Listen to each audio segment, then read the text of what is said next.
Hello and welcome to episode 14, Songbirds of Sports Live Talk South. And just further south of me is Miss Britney, who probably won't be saying much today. Little incognito there.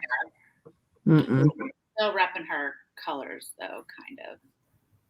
And then we have how my soul feels right now. Black. I wore black for you too. Thank you. I'm wearing black until next Thanksgiving every day. And then we have our MIZZ, Ms. El Paso, and I've got some words for her. Myself, Elena Steinman, who is Cali Dreamin' Bay here in Bakersfield, California. And guess what? What? Work. And you're still at work. You're dedicated. Still at work because, obviously I'm not that dedicated. I'm on a podcast. It's 7 o'clock where you are, and it is 5 p.m. where I am. So this is your dinner break. It's my little pre-happy hour break. Okay. Well, I'm happy houring right now. Hey, Bree, what's going on? She's not dying. Well, that's great news. Bree, it is so good to see you back with us. We are very happy you're on. You know, all of our thoughts and prayers are with you. And we've got Katina, who is also slurping on that wine. Hi, Katina. Yes. All right, what's everybody else sipping on? This morning, Starbucks. Jesus. And what is that? What is in the Starbucks? It's just coffee and coconut milk. Right before we started, you guys heard me screaming out the door to Messick and ask him if he had any booze at the office. And he appropriately answered no. HR is not even there. That's true. There is no HR here. Perfect. Brittany, what are you drinking? The Tears of the Wolverines? Or not the Tears, actually. I'm not even going to talk the rest of this show. I'm done with you. I have a question. When you squeeze a Buckeye, fuck all of you.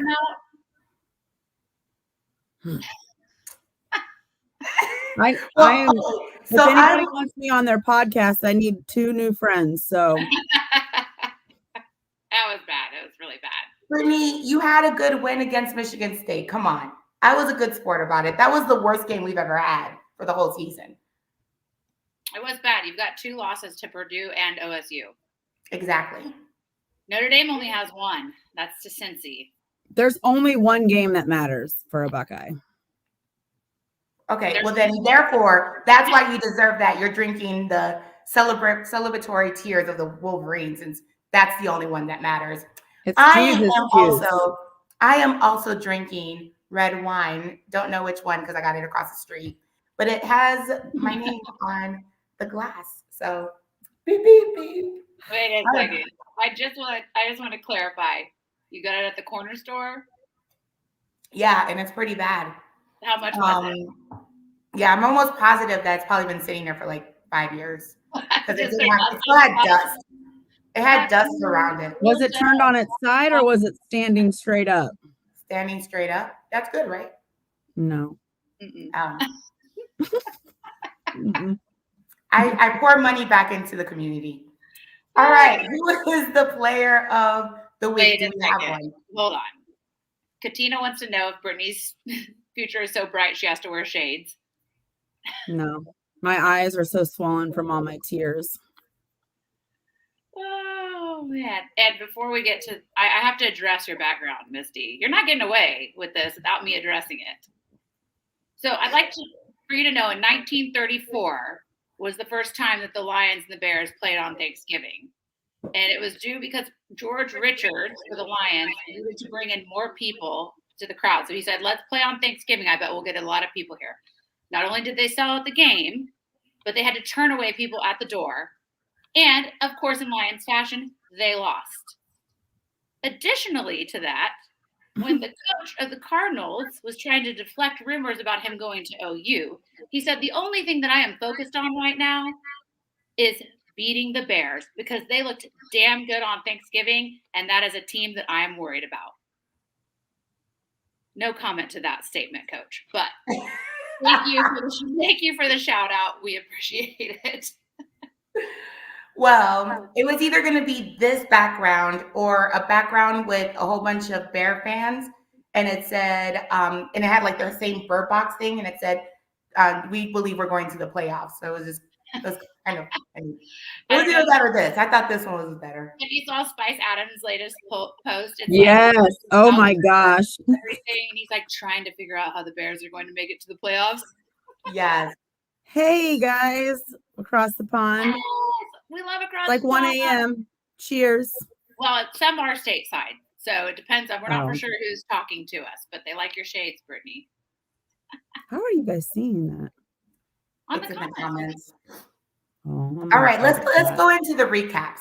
Because I don't think do we have a player of the week? No. I'm not. Okay. No, there's no sports anymore. It's all over. Yeah. So for those of you that just joined us, Brittany is no longer watching college football for the rest of the year. No. Or matter. Are you going to watch the NFL or is it just college? This is lies. She's going to watch the bowl game. No, I won't. I'm done. I'm pissed. Girl, you are not a real fan. Yes, I am. There's one game. There's only one game that matters. Deep down inside, there's one game that matters. And the last time that they got to brag, it was on MySpace. Did you have to change your 5 friends? No, those 5 friends are still top 5 friends. Still top 5 because they could have been Michigan fans. No, I'm not friends with any Michigan fans. Well, I have a player of the week. His name is Hassan Hawkins. He plays for Michigan. He got 5 touchdowns during the game. He did a fabulous job. They are now saying that he may be a Heisman Trophy candidate. He won't win because I still believe in my Kenneth Walker III getting the Heisman. But, you know, our player of the week will be Hassan Hawkins. Good job. No, touchdown. I don't think we agreed on that one. I don't think that was discussed in our production meeting. I'm just going by the agenda that I wrote up. So that we got to move on. You know what? It's a good thing Coach isn't here because if he was, the other thing that we're going to discuss, which is the Cowboys losing to the Raiders, would not have been in our production meeting either. So no, this is true. Elena, let's talk about the Cowboys and the Raiders. Well, by I didn't watch it. I was probably on my, well, it had been like 3 bottles of champagne, and I would say my 5th glass of wine, because of course I started watching it with the best Thanksgiving tradition on the planet, the Bears and the Lions, which that game was absolutely atrocious for the Bears. But you know what? Good for you, Andy Dalton, for getting a win. I'm proud of you, buddy. Proud of you. Red Rocket. It's been a while for him. You Red Rocket. And so I was watching, but aside from Misty continuously singing her Raiders song and dancing in a room full of Cowboys fans, our friend Mateo's stepdad, Jose, definitely had bet on the game. And he kept pulling out his sheet and writing down each quarter's scores and then secretly putting it back in his pocket. And we thought, actually at first, because Matt's a Cowboys fan, we thought he was a Cowboys fan too. And then we found out that he was actually cheering for the Raiders. So that made Thanksgiving real fun. I mean, Thanksgiving, the time to give thanks, come together, and then never speak to your family again. That's how I am right now with Misty. I'm done with her. It was an exciting game, though. Couldn't believe it went into overtime. Across the Pond says, as a Cowboys fan, I couldn't believe it, how badly we played. I mean, I'll tell you that I didn't see that because I don't know that I could see at that moment. But from what I remember, it was a good game. Well, what I will say is this is the one game that I was like, here comes the Cowboys again, talking all that smack. Because right before I went to halftime, overtime, they're like, yup, you see, we got this, you know, America's favorite team on America's favorite holiday, blah, blah, blah, blah. I was like, I stayed so quiet for a reason because I was like, please just keep talking all this smack. As soon as that game was over, as proud as I could, I sang the Raiders song. We wear the silver, we wear the black, don't get in our way. And the rest is Emmanuel Lewis. You got to Google it. Emmanuel Lewis's show, 80 for the whole Raiders team is rapping. It's fabulous. And I think maybe we'll do a snippet on the dresses and salted pretzels. But that was a great game. We can recreate it as long as we recreate the Super Bowl shuffle too. Maybe that's what we have to do. All right, well, let's move over to the OSU Michigan game that everyone saw, but Britney, because I'm sure she busted her TV around halftime. She busted her head. What was that? I said she busted her head. I think I'm going to have a scar like Harry Potter. I think she took a header straight into the TV.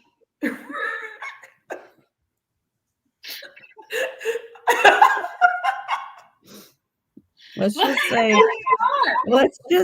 it wasn't there Saturday at noon, but it was somehow there Saturday by 5. Yeah.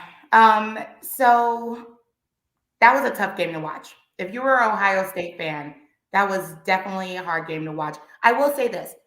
I think it's always harder to play that game when you're playing at home. I know probably a lot of Ohio State fans thought it doesn't matter if we're playing in Michigan Stadium, we're still going to beat them.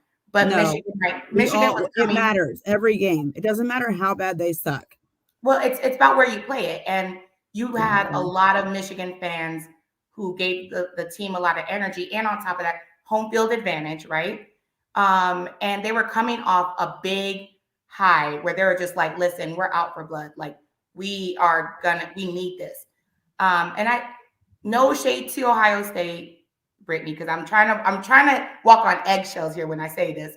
But Ohio State to me has always been like the Alabama of the Big Ten, where they win all the time. And it was actually somebody's going to have to dethrone you. I was hoping that'd be Michigan State. This year it was Michigan, but I think next year it's going to get really interesting because we're seeing a lot of Big Ten teams coming out of the woodworks who are doing some phenomenal things, especially now that the portal is open for a lot of the transfers. So everybody's kind of like free will now. So that's going to be interesting to see too. Speaking across the pond, you think I'm drinking? I'm only having No, I don't want him back. No. But what I was going to say is that speaking of the Jaguars, they're the only team to never play on Thanksgiving. Fact check me. I don't know, but I'm pretty sure that that's the only team to never play on Thanksgiving Day. Somebody Google it. That's interesting. So I want Luke Fickell back. That's who I want back at this point. It's a good segue to Coach Shuffle, the little carousel we've got going on right now. I mean, what else could Notre Dame do but beat Stanford 45-14 for their coach to just, the most winningest coach of Notre Dame history with 113 wins to just say, I'm 60 years old. I think it's time to go to LSU. Crazy. You're going to go coach where you're going to make the money. Well, you saw Michigan State's Tucker just got that $95 million deal. So I'm wondering, are all these because the way that he got that deal was through alumni. So are all these alumni now going to pull their money together and start paying for these coaches to transfer? Yeah, Brian Kelly got a 10-year deal at $95 million too. That was Brian Kelly's deal for LSU. And I don't think we know what Lincoln Riley got. I don't think that that's been disclosed yet. But you can imagine that it has to be more than $95 million. Oh, 100%. I think at this point, everybody's going to up each other, right? It's going to get ridiculous. Where the problem that I see is you're going to have that school that doesn't have that type of money from their alumni or from any sponsors, and they're going to suffer when it comes to the players that they get in, to getting the sponsors, to getting the alumni to donate. And I hate that that's happening. If the coach starts out, though, the coach starts out and builds up a program, even though he's not getting paid. Yeah, but we have to remember these are universities. They're not going to school. I mean, you're not going to college. You shouldn't be going to college just for the athletics. You should be going to also get a degree or learn something. And we're paying these coaches like they're in the NFL. They make more than coaches in Well, now we're paying the players too. So and I think that's just it's a unfortunate. university. A university is an education. It's money. I find it's like another corporate America. The thing that I think kind of is crazy is how many of the other coaches they're taking along with them. Like, I'm pretty sure Lincoln Riley is taken 3, maybe 4 with him. Brian Kelly's trying to get 1, which is going to be, his salary will be $400,000 more than he currently makes. We've seen now some 5-star recruits that had committed to OU decommit, and because they've got California ties, and now they want to go to USC. Mm-hmm. USC smart, man. This is, I mean, a college with such history in football. They're bringing it back. They are bringing it back. They have been absolutely nothing for I don't know how many years, but everybody knows USC as being a football school, and they made a big move here. Yeah, they did. Well, it's gonna, like I said, it's gonna be interesting. The next 3 years, college football won't be the same thing that we've seen for for the whole time. It's gonna be something different. Once the money starts going, it changes the whole game.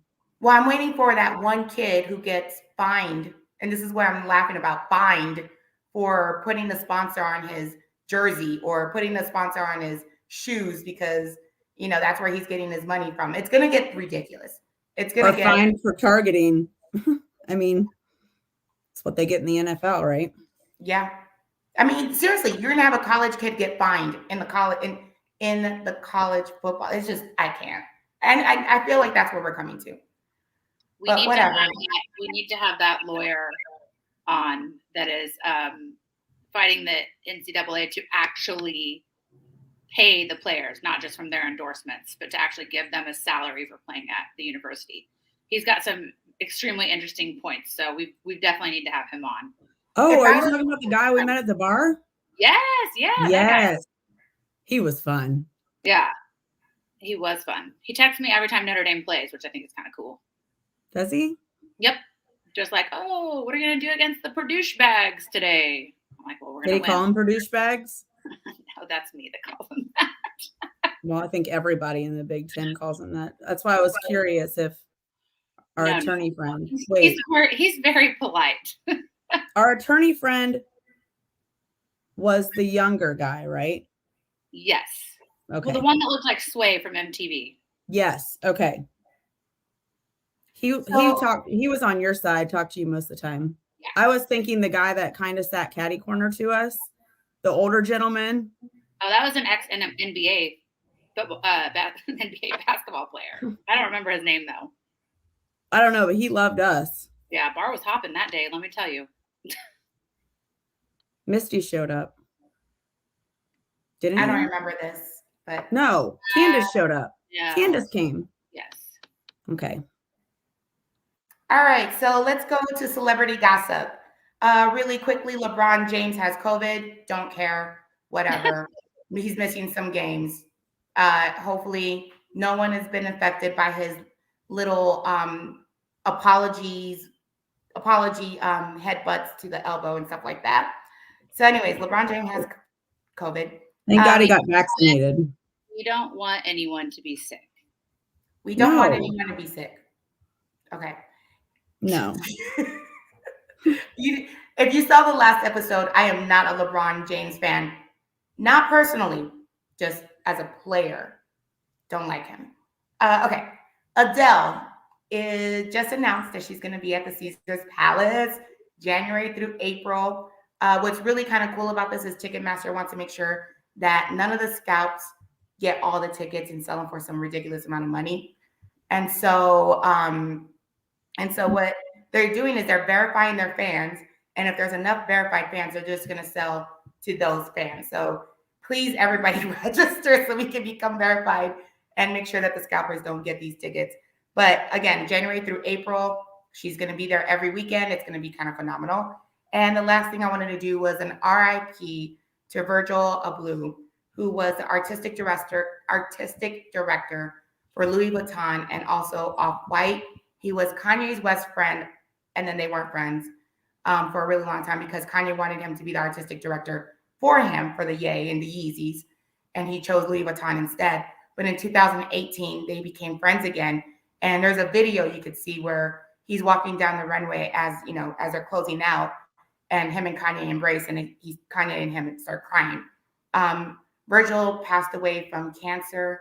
It was a cardiac something type of cancer, which was aggressive, and no one knew he had it, and except for Kanye and some other people. But it's a big loss for a lot of the people in the fashion industry, and also just anyone who was artistic. His motto was, I designed for my 15-year-old self. Like, that's who what I wanted and what I wanted to see. So I thought that was kind of cool. And he has a lot of things that he did that was pretty awesome. So again, RIP to him. And, thank you for the imprint that you did in the fashion world as a first Black creative director for Louis Vuitton. Mm-hmm. And that is all I have for celebrity gossip. Let's go up with the players' anthem. Well, I don't know that we're going to be going up on a Tuesday with this one, but this week's player anthem is for all of those fans that teams are killing them softly right now. So this player anthem goes out to the Fugees with Killing Me Softly, and our songbirds that are either singing a happy or a sad tune. So, I mean, I've got a few teams like Dub Airs that are killing me softly. We're not going to name the others. I mean, Notre Dame isn't. We're happy about that. But yes, so this goes out to the fans that their teams might not be doing as well as they had liked this season. So I absolutely hate this episode. I hate it. I'm never going to watch this again. I'm going to try to black it out like I did the rest of the weekend. I'll strategically pick my clips for posting. I think that was the clip right there. I'm never going to watch this again. I'm never going to watch. Just Britney saying, I'm never going to watch this again. Story of my life. This is why I should never talk. Because I know I just gave you all the ammunition in the world. You do. Yeah, I just came up with that one on the fly too. I know. I know. I say things, you respond. I automatically regret saying anything. That's how our relationship is, everyone, in case you wanted to know. It is true. I stay quiet until Britney talks, and then I respond. Yes, her shades do match her lipstick. I'm gonna just start matching like lipsticks and glasses and hats. You might not be digging the episode, but people are digging you tonight. Yeah, they are. It's just their way to make fun of me. I think guys, she almost had her view in black and white in complete sorrow. So we had to put it in color so you could see those shades with those lips. I wanted black. If I had black lipstick, I would have been wearing black lipstick. But turns out my 15-year-old self doesn't buy that stuff anymore. There's no Wet n Wild black lipstick in my arsenal. I am so happy you brought that full circle. So happy about that. All right, who's our player hater? All right, well, our player hater. Me. I'm the player hater. Not Britney. It is not Britney. It is Aaron Rodgers. Because you know what, Aaron? You used to be the sexiest enemy alive. And now. Really? And the now, sexiest enemy alive. Yeah, because he plays for the Packers, so he's still an enemy. But I Aaron Rodgers was a sexy beast. And now Aaron Rodgers looks like he's Keanu Reeves, who is only eating tuna and lettuce to prepare for a role in Castaway 2. Wow. Okay. Like I have something to say about this because oh God. Ew, so I was watching that game hungover on my couch because my father was here and he was watching it, so I kind of napped a lot. And I remember I woke up and I saw Aaron Rodgers and I go, oh my God, he looks so old. Yeah, he looks terrible. He's 37. I almost said a meth addict, and then considering that this whole long hair was because he was going as Keanu Reeves for Halloween. I can cut his hair. I'll use that. but I'll cut his hair. If you want me to cut your hair, Aaron Rodgers, I'll come out of retirement and cut your hair. He needs a haircut. He needs some filler on his cheeks because that boy is all the way. What happened to the sexy enemy? Sexiest enemy alive. So that's why I'm having a hard time. Brett Favre was sexier than him. Not for me. Not for me. But I mean, Brett Favre is a good. This is why Elena and I have never fought over a man. Never. No, we have different.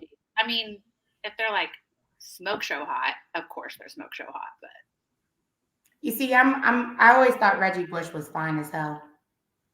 He's still fine as hell. I think Reggie Bush, yeah. Anyway, we've digressed now. I just wanted to hate on Aaron Rodgers. That's it. None of the guys watching this give a shit about our conversation at the moment. No, they don't. Not at all. That's why we don't let three ladies. Anyways, he looked old, and then I was like, oh my God, I'm a year older than him. And if he looks that old, how old do I look? You look like you're 18. You look like your 15-year-old self.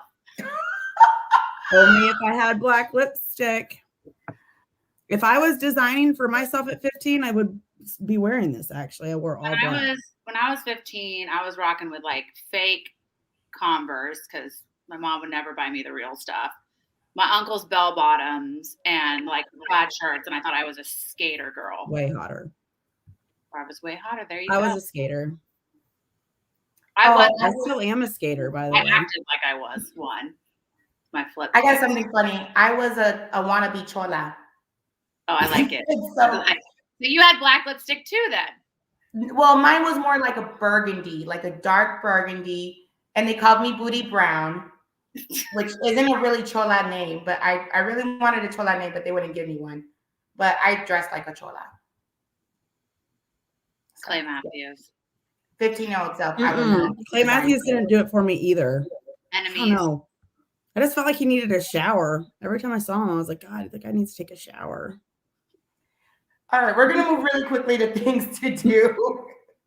All right, Red Bull. The sound off is happening December 2nd, this Thursday at the Bayou City. $20 again, and it's the Suffers versus the Tangas and Bangas.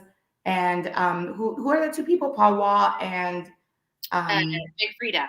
And Frida will be there to kind of moderate the whole thing. Also, Aaron Rodgers' birthday. And Aaron Rodgers' December birthday. 2nd. I don't really have a lot. I only have two other things. It's if you have nothing to do, which I kind of don't have anything to do, which I'm really happy for. I will be binging on BMF and True Story. So if any of you guys want to talk about that, definitely watch it and then hit me up on Miss El Paso's Instagram and we can discuss those two shows. But well, that sounds fun. Yes. But there's something that you guys are doing this weekend. And what is that? Well, it is obviously the most important date of the year on Sunday. Friday. Friday. It's so important. I remember every year. Every year you are spot on with the date. Every year. Guys, I am terrible about remembering birthdays, but considering that this is happening on Friday and not next week, we're going to talk about it this evening. So happy birthday to Britney on Friday. I will pick. That's why I know Aaron Rodgers, because I had to Google it because I was like, he looks so old. Happy birthday to you. Happy birthday to you. Happy birthday, dear Britney. Happy birthday to you. Beautiful. Blow the candle. I did. My wish is going to come true. Yeah. So I can turn back time and replay Saturday. Dino, I'm going to pick the ladies up in Sacramento on Friday afternoon, and we are headed to Napa. So cannot. So follow us on our Instagram, Dresses and Salted Pretzels. There will You'll see a lot of fun stuff. I'll still be wearing all black. And _ salted pretzels. The live feed will be epic.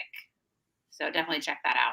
And then I just wanted to give a shout out to the friends that Misty and I made on Saturday night at the No Limit Soldier concert with Master P, Mystical, Mercedes. And, you know, we actually were in the wrong table. in a section, and go figure. That's the stuff I would do. They, What's wrong with you guys? They just embraced it so much to where one of the girls was like, "Are you ladies from NOLA?" And I was like, "No, but I take that as a compliment." So we were across the pond. Do your parents want to have us over for dinner?